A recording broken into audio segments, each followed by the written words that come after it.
আল্লাহ পাকের কাছে দোয়া করতেন, আল্লাহুম্মা লা উহসি সানাআন আলাইকা আনতা কামা আসনাইতা আলা নাফসিক।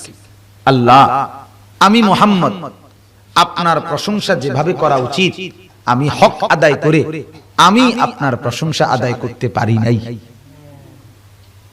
অথচ তিনি কি পরিমাণ আল্লাহকে ডাকতেন, তবুও তিনি বলতেছেন আমি আপনাকে ডাকতে পারি নাই।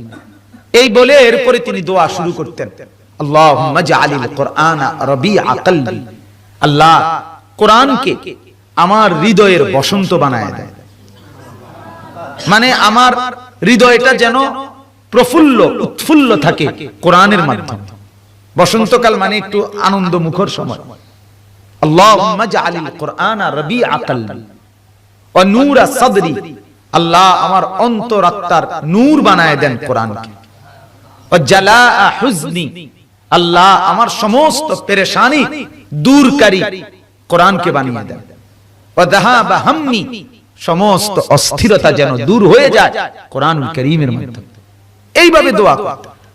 নবীজির দোয়া আমরা কয়জনে বলেন, ইনসাফের সাথে বলেন, আল্লাহর নবী সাল্লাল্লাহু আলাইহি সাল্লাম যে দোয়াগুলো করতেন সেই দোয়াগুলো আমরা করি।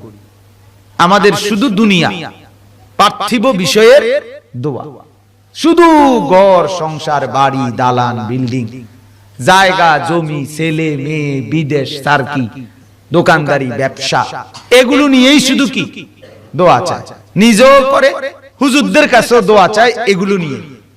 অথচ চাওয়া উচিত কি মূলত আখিরাত, পরকাল, ইবাদত। ইব্রাহিম